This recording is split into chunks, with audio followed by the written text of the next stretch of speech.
Hello everyone, welcome to Kalpataru pattern. आपण NMMS marathon सिरीजच्या आज चौथ्या लेक्चरला स्टार्ट करत आहोत. तर ही स्टार्ट करूया क्वेश्चन सिरीजला. त्या अगोदर आपण जर कल्पतरू पॅटर्नच्या ऑफिशियल चॅनलला सबस्क्राइब केलेलं नसेल तर ही लवकरच करून घ्या. आता वळूयात क्वेश्चनकडे. तर काय आहे पहिला प्रश्न? Which levels of a hierarchy are considered while writing the name in a binomial nomenclature. काय विचारलं हे बघा अगोदर की बायनॉमियल नॉमेनक्लेचर लिहिताना हायरार्की मध्ये कोणत्या लेवल्स यूज करतात. काल आपण हायरार्की शिकलोय का? कालचा व्हिडिओ बघितलाय का? जर बघितलेला नसेल तर हा कन्सेप्ट क्लिअर होण्यासाठी लवकरच बघून घ्या. तर अगोदर बघा की हायरार्की काय असते. हायरार्की मध्ये काय काय होतं? Kingdom, phylum, class, order, family, genus आणि स्पेसिस या 7 लेवल्स होत्या. किती लेवल्स आहेत? 7. कोणत्या कोणत्या सांगा? Kingdom, phylum, class, kingdom, phylum, class, order, family, genus and species. काय आहे लास्ट? तर लास्ट इज स्पेसिस. तर ह्या 7 लेवल्स आहेत आणि ह्या 7 लेवल्स आपल्या लक्षात ठेवावेच लागतात, कारण फर्स्ट चॅप्टर मधला एकदम इम्पॉर्टंट कन्सेप्ट आहे हायरार्की. हायरार्की मध्ये 7 लेवल्स असतात आणि हे लक्षात ठेवण्यासाठी मी एक ट्रिक सांगितली होती. ती लास्ट लेक्चर मध्ये बरोबर सांगितली आहे, तर लर्न करून घ्याल. ट्रिक काय होती आठवते का कुणाला? Keep pots clean otherwise family got sick अशी ट्रिक होती. त्यानुसार आपण पूर्ण 7 लेवल्स लर्न करू शकतो आणि यामध्ये आपल्याला आन्सर पण सापडून जाईल. तर क्वेश्चन काय विचारलाय की बायनॉमियल नॉमेनक्लेचर मध्ये कोणत्या 2 लेवल्स यूज होतात, म्हणजे या 7 पैकी कोणत्या 2 लेवल्स यूज होतात. तर मला सांगा, बायनॉमियल म्हणजे काय? बाय म्हणजेच 2 आणि नॉमियल म्हणजेच नेम. मग असं लिव्हिंग ऑर्गॅनिझमला स्टडी करताना आता लोकल नेम्स व्हॅरी करतात, मग त्याला काहीतरी सायंटिफिक नेम देण्यात आलं होतं की युनिव्हर्सली एखाद्या ऑर्गॅनिझमला त्या स्पेसिफिक नावाने ओळखलं जाईल. मग सायंटिफिक नेमिंग देण्याची जी प्रोसिजर होती त्याला म्हणायचं बायनॉमियल नॉमेनक्लेचर, जी कुणी दिली होती? Carl Linnaeus. कुणी दिली होती? कार्ल लिनियस या सायंटिस्टनी दिली होती. ती आहे बायनॉमियल नॉमेनक्लेचर आणि त्याच्यामध्ये इन्क्लूड होतात जीनस अँड स्पेसिस. आता जसं आपण स्वतःचं नाव बघतो, कुणाचं राम, कुणाचं श्याम असते की नाही, मग त्यामध्ये फर्स्ट काय असते? त्यांचं सरनेम आणि मग असते नाव.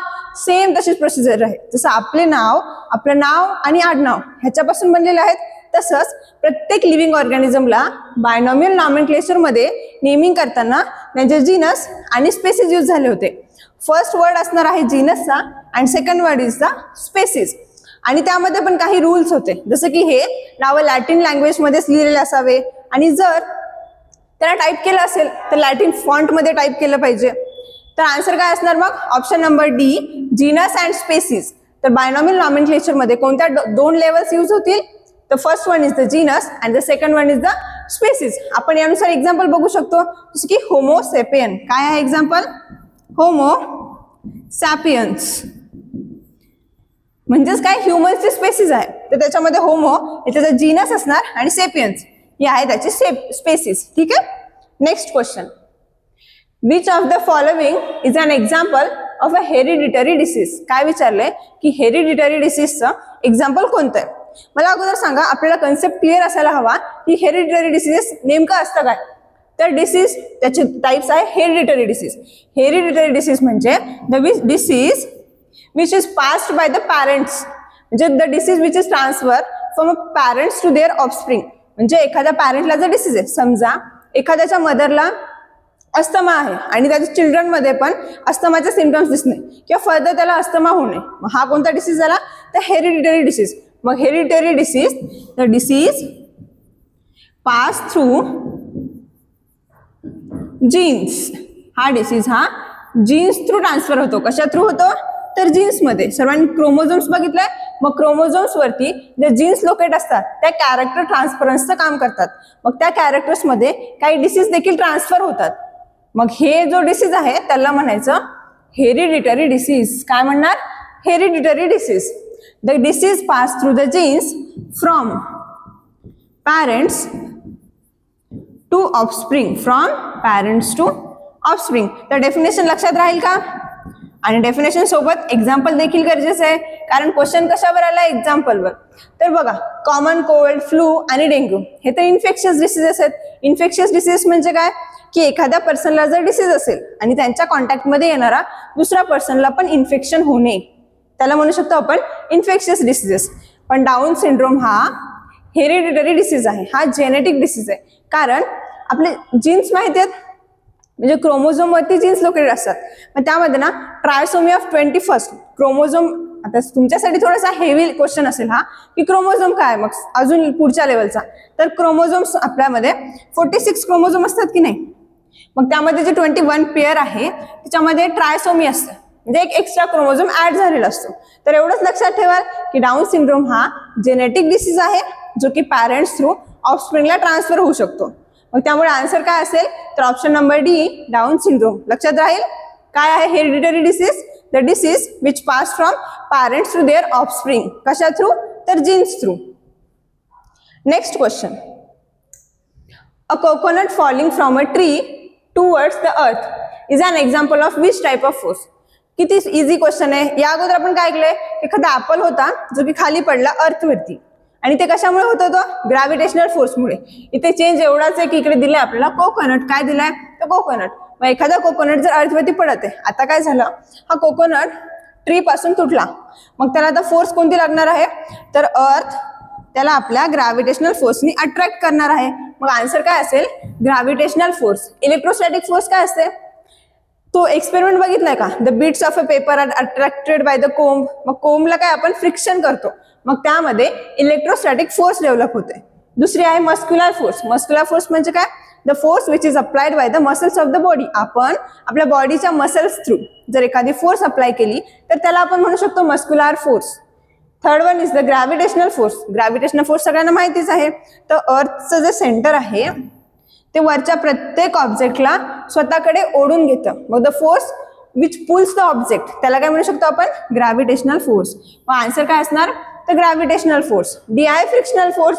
फ्रिक्शनल फोर्स म्हणजे जेव्हा दोन सरफेसेस एकमेकांच्या कॉन्टॅक्ट मध्ये असतील तेव्हा त्यांच्यामध्ये जी फोर्स एक्झिस्ट करते त्याला म्हणायचं फ्रिक्शनल फोर्स. नेक्स्ट बघा, तर काय आहे sixth question. Fourth question, what is the SI unit of a potential difference. काय विचारलंय की पोटेन्शियल डिफरन्सचं एसआय युनिट काय असणार आहे. अगोदर मला सांगा पोटेन्शियल डिफरन्स म्हणजे काय. तर जे इलेक्ट्रोस्टॅटिक पोटेन्शियल असते, आपण असं शिकलोय की जो करंट असतो तो high potential to low potential flow करत असतो, हाय टू लो पोटेन्शियल. मग हा एक इलेक्ट्रोस्टॅटिक पोटेन्शियल स्पेसिफिक आणि हा दुसरा इलेक्ट्रोस्टॅटिक पोटेन्शियल. ठीक आहे. मग दोन इलेक्ट्रोस्टॅटिक पोटेन्शियल मधला डिफरन्स जो असणार आहे तो असणार आहे पोटेन्शियल डिफरन्स. मग समजा हा असेल 5 व्होल्ट आणि हे असेल 2 व्होल्ट, डिफरन्स किती असेल 3 व्होल्ट. मग असंच हे मी काय केलंय, volt volt volt unit use केले की नाही. मग क्वेश्चन मध्ये काय विचारलंय की पोटेन्शियल डिफरन्सचं युनिट काय असेल, तर पोटेन्शियल डिफरन्सचं युनिट असणार आहे व्होल्ट. काय असणार आहे, व्होल्ट. मग आता ऑप्शन्स, बाकीचे ऑप्शन्स बघून घ्या. फर्स्ट आहे अँपियर. अँपियर कशाचं युनिट आहे, तर करंटचं. अँपियर कशाचं युनिट आहे, करंटचं. ठीक आहे. नेक्स्ट दिले कुलम. कुलम कशाचं युनिट आहे, तर चार्जचं. कुलम हे चार्जचं युनिट आहे. आणि नेक्स्ट आहे पास्कल, हे आहे pressure. Pascal is the unit of pressure. Answer काय असणार, B volt. What is the unit of potential difference, that is volt. Which scientists experimentally proved that the mass of the negatively charged particle inside an atom is 1800 times less than that of hydrogen atom. Question मोठा वाटते पण खूप easy आहे. काय दिलेलं आहे की कोणता असा सायंटिस्ट होता त्याने एक्सपेरिमेंटली प्रूफ केले की इलेक्ट्रॉनचं मास, एक मिनिट, इलेक्ट्रॉनचं मास हे हायड्रोजनच्या किती 1800 टाइम्स लहान असणार आहे. ठीक आहे. इलेक्ट्रॉनचं mass is less than 1800 times that of hydrogen. आणि कोणत्या सायंटिस्टने सांगितलंय, तर जे थॉम्सन यांनी सांगितलंय. विच सायंटिस्ट, जे थॉम्सन यांनी एक इलेक्ट्रॉनचं स्टडी करताना त्यांचं एक मॉडेल दिलं होतं जे की इलेक्ट्रॉनचं स्ट्रक्चर डिस्क्राईब करेल. ते होतं प्लम पुडिंग मॉडेल. लक्षात आहे का, प्लम पुडिंग मॉडेल. आणि मग त्यांनीच अशी एक थेअरी मांडली होती ज्याच्यामध्ये त्यांनी सांगितलं की the mass of a electron is 1800 times less than that of a hydrogen. लक्षात राहील. तर option number D, J Thomson. Next question, the ability of a liquid to flow is known as. आता क्वेश्चन मध्ये आपल्याला answer पण दिलेलं आहे. बघा काय सांगितलंय की लिक्विडची अशी ॲबिलिटी जी त्याला फ्लो करायला होते, म्हणजे फ्लो होऊ शकते, कॅपॅसिटी ऑफ फ्लोईंग, त्याच्यामध्ये फ्लोईंगची ॲबिलिटी आहे, त्याला काय म्हणू शकतो आपण, तर नावामध्येच आहे फ्लो, फ्लुइडिटी. आन्सर काय असणार, ऑप्शन नंबर सी, फ्लुइडिटी. पण मला सांगा लिक्विड्स कॅन फ्लो आपल्याला माहिती आहे, पण गॅसेस ऑल्सो कॅन फ्लो, मग गॅसेसला पण आपण फ्लुइड म्हणू शकतो. इथे लिक्विड विचारले पण क्वेश्चन चेंज होऊन असंही म्हणू शकतो, the ability of a fluid to flow is known as. Fluids flow करतात, gases and liquid commonly called as fluids, and the ability of a fluids to flow is known as fluidity. म्हणजे जे fluids flow करतात त्यांच्या प्रॉपर्टीला काय म्हणायचं, तर fluidity. मग question मध्ये जर लिक्विड आलं तरी आन्सर फ्लुइडिटीच असणार, आणि जर गॅसेस आलं तरी पण आन्सर काय असेल, तर फ्लुइडिटी. रिजिडिटी काय आहे बरं, आता ऑप्शन नंबर ए मध्ये दिलेलं आहे रिजिडिटी. रिजिडिटी म्हणजे काय, जे सॉलिड्स असतात, हार्ड असतात की नाही, त्याला रिजिड म्हणतात. नेक्स्ट आहे कंप्रेसिबिलिटी, म्हणजे काय, कम्प्रेशन होऊ शकणार आहे ज्यांच्यामध्ये, ते जे की कंप्रेस केलं जाऊ शकेल ते. नेक्स्ट काय, इलास्टिसिटी. इलास्टिसिटी म्हणजे की एखाद्या रबर मध्ये कशी प्रॉपर्टी असते, इलास्टिक, त्याला स्ट्रेच करू शकतो आपण, मग ती प्रॉपर्टी असणार आहे इलास्टिसिटी. सर्व ऑप्शन्स पण क्लिअर होत आहेत ना. तर नेक्स्ट क्वेश्चन बघा, question number 7. The property of a metals that allows them to be hammered into thin sheet is known as. काल असा एक क्वेश्चन आला होता, लक्षात आहे का कुणाच्या, द ॲबिलिटी ऑफ मेटल्स, सर्व क्वेश्चन सेम होता पण त्याच्यामध्ये हे सांगितलं होतं की that is turn into thin wire. Thin wire मध्ये जर कन्वर्ट करू शकत असो तर ती होती डक्टिलिटी. कोणती प्रॉपर्टी होती, तर डक्टिलिटी. मग लक्षात ठेवायचं ही इम्पॉर्टंट प्रॉपर्टी आहे.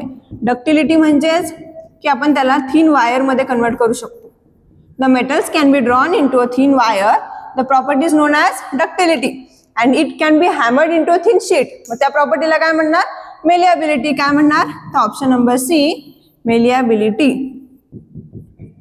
कशामध्ये ट्रान्सफर करू शकतो आपण, थिन शीट मध्ये. शीट म्हणजेच काय, तर पत्रा. एखाद्या मेटलला थिन पत्र्यामध्ये ट्रान्सफर करू शकणे, या त्याच्या क्षमतेला काय म्हणू शकतो आपण, तर ऑप्शन नंबर सी, मेलिएबिलिटी. काय म्हणणार, malleability. Next question, the contamination of a air due to mixing of a toxic gases. काय सांगितलंय की toxic gases, smoke, dust and microorganism ह्यांच्या मिक्सिंगमुळे एअर कंटॅमिनेट होणे. कंटॅमिनेट म्हणजे काय, प्रदूषित होणे, घाण होणे. मग जर एअर पोल्युशन होत आहे, हे काय करत आहे, एअरमध्ये पोल्युशन घडवत आहे, कारण हे सगळे काय आहेत, पोल्युटंट्स आहेत. The pollutants can cause pollutions. ठीक आहे, पोल्युटंट्स व जे नावं आहेत ते लक्षात ठेवाल. क्वेश्चन्स हाच बनेल असं नाही, यामध्ये अनेक क्वेश्चन्स बनू शकतात. जसं की काय, की हे जे सगळे आहेत हे कोणते पोल्युटंट्स आहेत, हे जर गॅसेसचं पोल्युशन करत आहेत म्हणजे हे एअर पोल्युटंट्स आहेत. आन्सर काय असेल, option number D, air pollution. काय असेल option, option number D, air pollution. Next question बघा, what is the instrument used to record earthquake tremors. काय विचारलंय, तर अर्थक्वेकच्या टाइमला, भूकंपाच्या टाइमला जे हादरे निघतात ते मेजर करण्यासाठी कोणतं इन्स्ट्रुमेंट यूज करतात, असा क्वेश्चन आहे. तर आपण अर्थक्वेक शिकलो होतो की अर्थच्या कुठेतरी भूकंप येतो, या पॉइंटला काय म्हणलं होतं, जिथून हादरे स्टार्ट होतात, जिथे ट्रिमर्सची ओरिजिन असणार आहे त्याला म्हटलं होतं आपण फोकस. काय म्हटलं होतं, फोकस. आणि मला सांगा, द पॉइंट एक्झॅक्टली अबोव, ह्याच्यावर जो आहे अर्थच्या सरफेसवर, त्याला काय म्हणायचं, इपी सेंटर. त्याला काय म्हणणार, तर इपी सेंटर. मग जेव्हा फोकस पासून हादरे निर्माण होतात, इपी सेंटर पर्यंत पोहोचतात, आणि त्या हादरे मेजर करण्याचा जो इन्स्ट्रुमेंट यूज केला जातो त्याला काय म्हणणार, तर सिस्मोग्राफ और अ सिस्मोमीटर. काय म्हणणार, सिस्मोग्राफ और अ सिस्मोमीटर. कन्फ्युज व्हायचं नाही, इकडे ग्राफ आलंय, आणि आपण जनरली काय विचार करतो, ग्राफ म्हणजे तर इमेज असेल. मग त्याने जे मेजर केले आणि जे आपल्याला इमेज दिली आहे ती ग्राफ असायला पाहिजे होती, पण तिला म्हणायचं सिस्मोग्राम. काय म्हणणार, सिस्मोग्राम. सिस्मोग्राम हे त्याने दिलेला रिझल्ट असणार आहे. ठीक आहे, आणि जे इन्स्ट्रुमेंट यूज होईल ते इन्स्ट्रुमेंट काय असणार, सिस्मोग्राफ और सिस्मोमीटर. लक्षात राहील दोघांमधला डिफरन्स. ऑप्शन मध्ये हे असेल तर टिक न करता आपल्याला लक्षात ठेवायचंय की इन्स्ट्रुमेंट काय असणार आहे, seismograph. Next question, the structure of the plasma membrane consists of a protein molecules mixed within a 2 layer of a white substance. काय विचारले की जे प्लाझ्मा मेम्ब्रेन बघितले का, त्याचं स्ट्रक्चर कसं असतं, त्याच्यामध्ये फॉस्फोलिपिडचं बायलेअर असते. काय असते? फॉस्फोलिपिडचं बायलेअर. बायलेअर का? कारण त्याच्यामध्ये फॉस्फोलिपिडचे 2 लेअर असतात. असंच कंटिन्यू एक लाइनिंग जर बनवली आपण अशी समोर फर्दर, तर काय होईल, प्लाझ्मा मेम्ब्रेनचं स्ट्रक्चर मिळून जाईल. मग ह्या प्लाझ्मा मेम्ब्रेनच्या स्ट्रक्चरमध्ये काय यूज केलेलं आहे हे विचारलंय. तर हे काय दिसत आहे आपल्याला? फॉस्फोलिपिड्स. काय दिसत आहे? Phospholipids. That means the plasma membrane is made up of a phospholipid. आणि फॉस्फोलिपिडचा पण कसा लेअर दिसत आहे? युनिलेअर की बायलेअर? तर बायलेअर, कारण हा एक फॉस्फोलिपिडचा लेअर, हा नेक्स्ट लेअर. मग हे अरेंज्ड आहेत आणि यांचं 2 लेअर्स तयार झालेत, म्हणून that is the bilayer structure of a plasma membrane. आणि ह्यांच्यामध्ये प्रोटीन मॉलिक्युल्स हे इम्बेडेड असतात, म्हणजे घुसलेले असतात, मध्ये मध्ये प्रेझेंट असतात. ठीक आहे. आणि ह्यांची एक स्पेशालिटी आहे. आता फॉस्फोलिपिडचा कन्सेप्ट आलेलाच आहे, तर अजून पण ऐकून घ्या की फॉस्फोलिपिडचा एक स्पेशालिटी की ते काय, हायड्रोफोबिक टेल्स असतात. आता हे टेल सारखं दिसत आहे की नाही, आणि हे वरचं सर्क्युलर हेड दिसत आहे. मग हे जे टेल्स असतात त्याला हायड्रोफोबिक असतात. कशा असतात? हायड्रोफोबिक. हायड्रोफोबिक, हायड्रो म्हणजेच वॉटर आणि फोबिक म्हणजेच भीती वाटणे. म्हणजे वॉटरला लाईक करत नाहीत त्यांना म्हणायचं हायड्रोफोबिक, आणि जे वॉटरला लाईक करतात त्यांना म्हणायचं हायड्रोफिलिक. हायड्रोफिलिक म्हणजे काय? Hydro means water and philic म्हणजेच लव्हिंग. फिलिंग म्हणजेच लव्हिंग. मग वॉटर लव्हिंग हे त्यांचे हेड्स असतात, आणि वॉटर हेट करणारे, वॉटरला अनलाईक करणारे ते असतात त्यांच्या टेल्स. मग टेल्स इनसाइडला दिसत आहेत, त्यामुळे टेल्स या वॉटरच्या कॉन्टॅक्टमध्ये येणार नाहीत. आणि असं फॉस्फोलिपिडचं स्ट्रक्चर बनवून आपल्याला प्लाझ्मा मेम्ब्रेनचं पूर्ण स्ट्रक्चर मिळते. मग लक्षात राहील की हे स्ट्रक्चर कशापासून बनलेलं आहे? तर फॉस्फोलिपिडच्या मॉलिक्युल्स पासून. कशापासून? Option number B, phospholipid. Next question बघा काय सांगितलंय. Question number 11. What structure covers the wind pipe? That is trachea. When food is swallowed preventing food particles from entering the wind pipe. काय विचारले? जेव्हा आता तुम्हाला पण क्वेश्चन पडला असेल, आता ट्रकिया आणि इसोफॅगस, असं ट्रकिया समोर, मागे इसोफॅगसची ओपनिंग, ह्या 2 ओपनिंग्स आहेत. म्हणजे जेव्हा आपण फूड खातो तेव्हा इसोफॅगस मध्ये न जाता जर ट्रकियामध्ये गेलं तर मग फर्दर ट्रान्सफर होऊन ते लंग्स मध्ये जाईल. मग तर किती डॅमेज होऊ शकतो, श्वसनामध्ये प्रॉब्लेम्स येऊ शकतात. मग असं न होण्यासाठी ट्रकियावरती एक कव्हरिंग असते. काय असते? एक कव्हरिंग असते. त्या कव्हरिंग काय असते हे विचारले आपल्याला. मग क्वेश्चन मध्ये बघा काय दिसत आहे का? अल्व्हिओलाय, लॅरिंक्स कव्हर, डायफ्राम अँड प्लुरा. तर आन्सर आहे लॅरिंक्सचा कव्हर, कारण हा जो वरचा पार्ट आहे तो लॅरिंक्स आहे. लॅरिंक्सला कव्हर करणारं त्याचं नाव म्हणतात इपिग्लॉटिस. काय म्हणायचं? इपिग्लॉटिस. हा एकदम इम्पॉर्टंट कन्सेप्ट आहे, आणि लॅरिंक्स कव्हर सोबत हे नाव लक्षात ठेवाल की इपिग्लॉटिस म्हणतात त्या कव्हरला. काय म्हणलं जाईल? इपिग्लॉटिस. मग जर आता इपिग्लॉटिस काय करते, आपण जसं श्वास घेतोय तर जर आपण जेवण केलं तर ते ट्रकियामध्ये जाऊ नये म्हणून हे कव्हर असं त्याच्यावरती कव्हर होऊन जाते, आणि इसोफॅगसमध्ये मग ते अन्न ट्रान्सफर होते. ट्रकियामध्ये गेल्यास रेस्पिरेटरी सिस्टीममध्ये खूप प्रॉब्लेम्स क्रिएट होऊ शकतात, त्यामुळे ट्रकियामध्ये न जाता डायरेक्टली इसोफॅगसमध्ये ट्रान्सफर होऊन जाते. मग ते कव्हर कशा थ्रू केले जाते? ते इपिग्लॉटिस थ्रू. कोण करते? ऑप्शन नंबर बी, लॅरिंक्सचं कव्हर. नेक्स्ट बघा. How are strong concentrated acids typically converted into their less harmful dilute forms? काय विचारलंय की आपल्याकडे आहेत कॉन्सन्ट्रेटेड ऍसिड्स. कशा ऍसिड्स आहेत? कॉन्सन्ट्रेटेड. मग ह्या कॉन्सन्ट्रेटेड ऍसिड्सला आपल्याला जर डायल्यूट करायचे, आता कॉन्सन्ट्रेटेडचे इफेक्ट्स खूप जास्त असतात की नाही, जसं की एक ऍसिड अटॅक वगैरे किती हार्म करते की नाही. मग ते एवढं हार्म करत असेल म्हणजे ते कॉन्सन्ट्रेटेड असेल, त्याला जर आपण डायल्यूट केलं त्याची इफिशियन्सी कमी होते, त्याची पॉवर थोडीशी कमी होऊन जाते. मग एखाद्या कॉन्सन्ट्रेटेड ऍसिडला जर डायल्यूट करायचं असेल तर कोणती प्रोसेस यूज करतात, कशा थ्रू केले जाते असा क्वेश्चन आहे. तर ऑप्शन्स बघा. By adding them rapidly into water. Next आहे by cooling them below 0 degree centigrade. C by slowly adding the acid into water. And D is the by mixing them with a concentrated base. तो question मध्ये विचारलंय की strong ऍसिडला कॉन्सन्ट्रेटेडला dilute मध्ये convert करायचं. तर आन्सर आहे by slowly adding the acid into water. काय करायचं? ऍसिडला वॉटरमध्ये स्लोली ऍड करायचं. आता तुम्हाला डाऊट येऊ शकतो की वॉटरला ऍसिडमध्ये का नाही ऍड करायचं, किंवा मग फास्ट ऍड केलं तर काय होते? जर फास्ट ऍड केलं तर स्प्लॅश होऊ शकते, म्हणजे तिथे एक हीट लॉस होत असते. कधी पण ना ऍसिडमध्ये असं फास्टमध्ये वॉटर टाकलं त्याच्यामधून हीट रिलीज होते, दॅट इज एक्झोथर्मिक रिॲक्शन. कशी रिॲक्शन होते?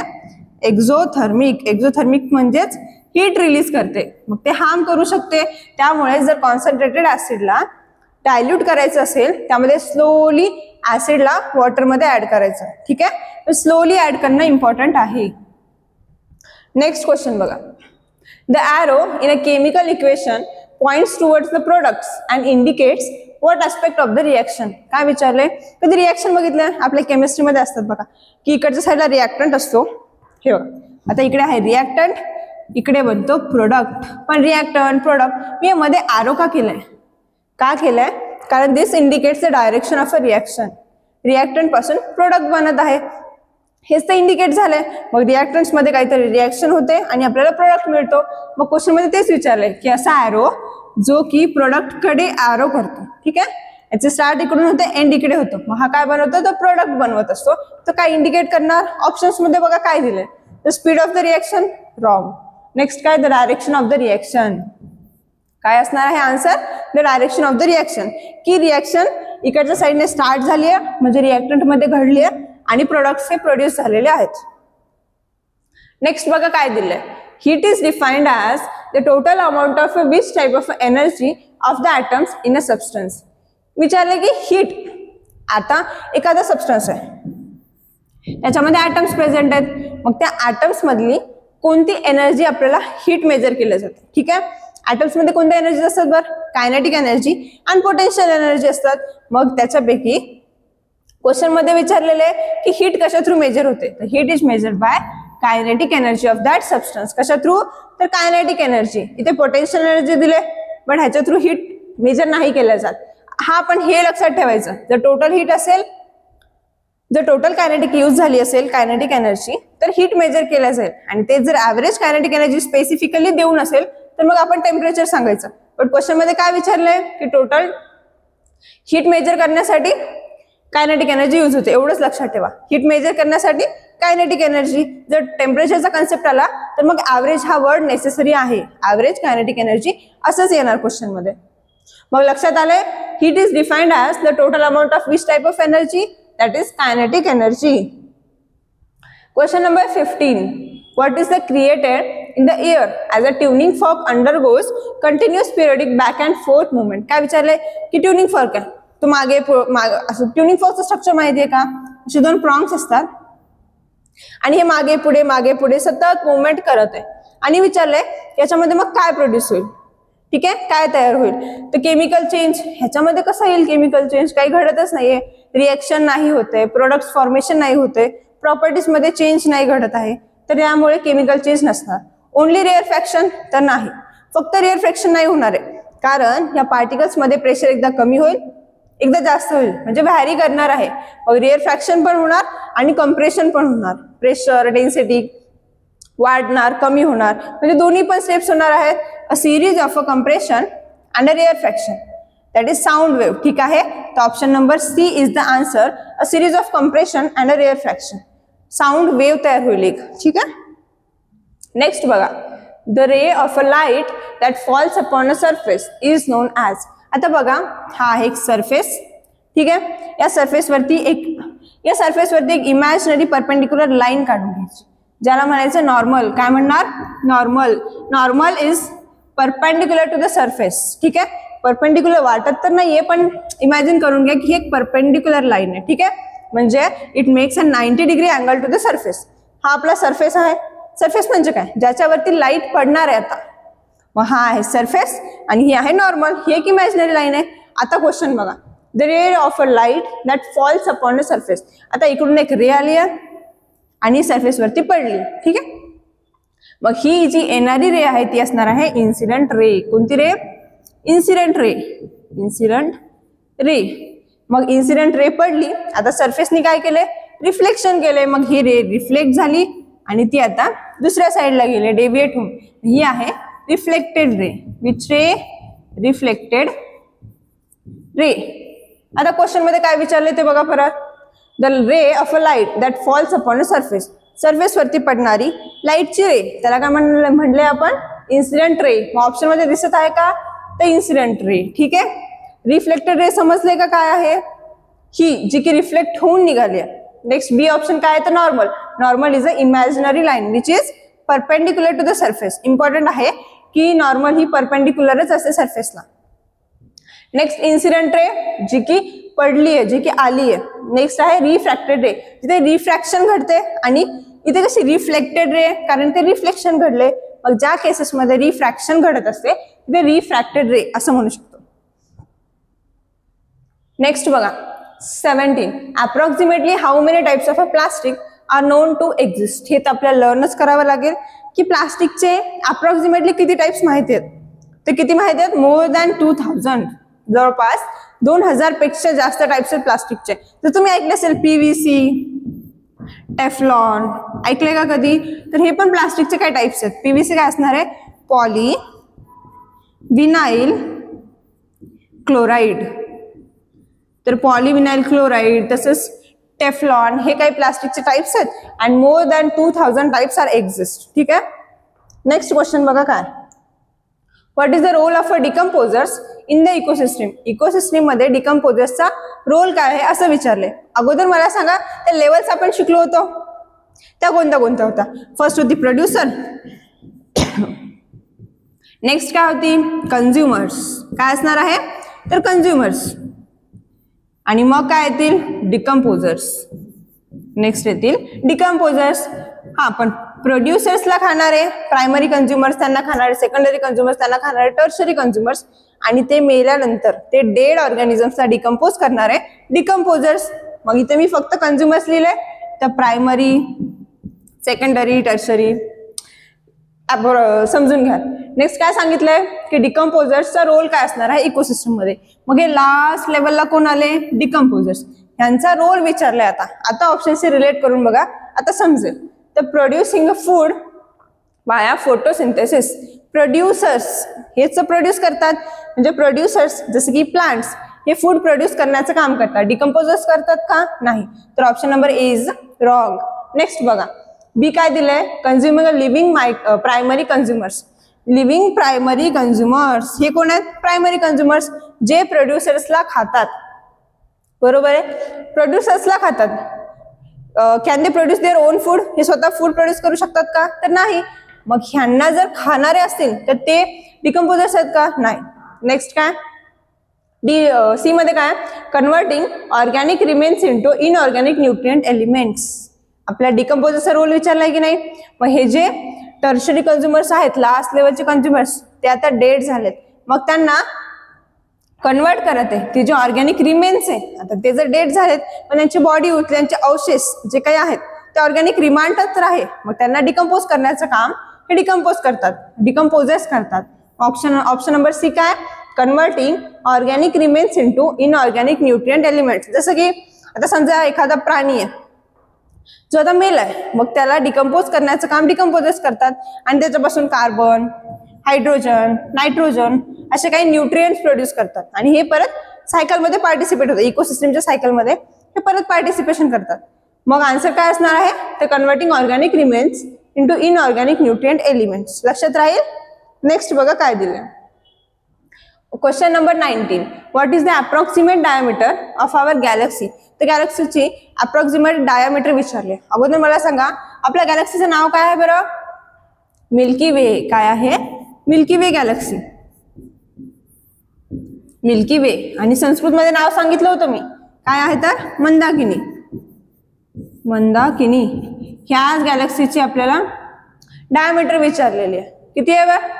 2 × 10⁻17 किलोमीटर. लक्षात ठेवायची व्हॅल्यू पार्थच करून टाकायची. आपल्या गॅलेक्सीची डायमीटर आहे 2 × 10⁻17 किलोमीटर. नेक्स्ट बघा. The term inertia of a rest refers to the natural property of an object to resist changes to its. अगोदर इनर्शिया ऑफ अ रेस्ट समजण्यासाठी आपल्याला माहिती असायला पाहिजे इनर्शिया काय असते. The inertia is the tendency. कशाची टेंडन्सी? तर तो ज्या स्टेटला आहे त्या स्टेटला राहण्याची टेंडन्सी. ठीक आहे. समजा एखादा ऑब्जेक्ट मोशन मध्ये, तर त्याला मोशन मध्येच राहायचं असेल, मग त्या इनर्शियाला काय म्हणणार आपण? Inertia of motion. Inertia of motion. इनर्शियाचे ना 3 टाइप्स असतात. First inertia of a motion, second is inertia of a direction. Inertia of direction and third one is the inertia of rest. काय आहे थर्ड? Inertia of rest. म्हणजे the tendency of an object to remain in its position. तो जसा आहे त्याला तसंच राहायचंय. जसं तो एक्सपेरिमेंट बघितलाय का की आपण ग्लासचा एक ग्लास घेतलेला आहे, त्याच्यात ते पेपर ठेवतात आणि एक कॉइन ठेवतात. आपण जेव्हा ग्लासला पेपरला आपण फोर्सफुली ओढलं तर कॉइन हा डायरेक्टली खाली पडतो. पेपर सोबत कॉइन पण यायला हवा होता, पण कॉइन येत नाही का? कारण कॉइन हा रेस्टला होता. मग तो काय करतो? त्याची रेस्टची पोझिशन मेंटेन करायला ट्राय करतो. आणि तो मेंटेन करण्याची जी प्रॉपर्टी आहे तिलाच म्हणायचं इनर्शिया ऑफ अ रेस्ट. काय म्हणायचं? Inertia of a rest. मग एखादा ऑब्जेक्ट जर रेस्टला आहे तर तो रेस्टलाच राहण्याचा ट्राय करतो, त्याला म्हणायचं इनर्शिया ऑफ अ रेस्ट. आता जसं इनर्शिया ऑफ अ मोशन, आता एक फॅन आहे जो फिरत आहे, कंटिन्युअसली फिरत आहे. आपण बटन ऑफ केलं म्हणजे त्याने बंद व्हायला पाहिजे, पण तो तेव्हाच बंद न होता थोडा वेळ अजून फिरतो की नाही, म्हणजे त्याची मोशनची जी स्टेट आहे तो ते कंटिन्यू करतो थोड्या वेळासाठी, त्याला आपण म्हणणार इनर्शिया ऑफ अ मोशन. आणि थर्ड वन काय? Inertia of a direction. जसं आपण बसमध्ये ट्रॅव्हल करतो, मग तेव्हा अचानक जर टर्न झाला तर आपण असे ऑपोजिट साईडला मूव्ह होतो की नाही, मग ज्या डायरेक्शन मध्ये आहोत तीच आपण डायरेक्शन मेंटेन करायला ट्राय करतो. मग हे जे ऑब्जेक्टच्या टेंडन्सीज आहेत ते ज्या ओरिजिनल पोझिशनला आहेत त्याच पोझिशनला राहण्याचा ट्राय करतात, त्याला म्हणायचं इनर्शिया. आणि जर एखादा ऑब्जेक्ट रेस्टला आहे तर तो मेंटेन करण्याचा ट्राय करतो की रेस्टलाच राहावं. मग आन्सर काय असणार? The stationary state. आता क्वेश्चन वाचा व्यवस्थित. The term inertia of a rest refers to the natural property of an object to resist changes to its. त्याला काय चेंज करायचं नसते? तर त्याची स्टेशनरी स्टेट चेंज करायची नसते. तो स्थिर आहे ना, तो रेस्टला आहे, ती पोझिशन त्याला चेंज करायची नसते. ह्यालाच म्हणायचं इनर्शिया ऑफ अ रेस्ट. लक्षात राहील. नेक्स्ट क्वेश्चन बघा. तर ठीक आहे, आजच्यासाठी एवढंच. अशाच युजफुल व्हिडिओसाठी कल्पतरू पॅटर्नशी कनेक्टेड राहा. थँक्यू.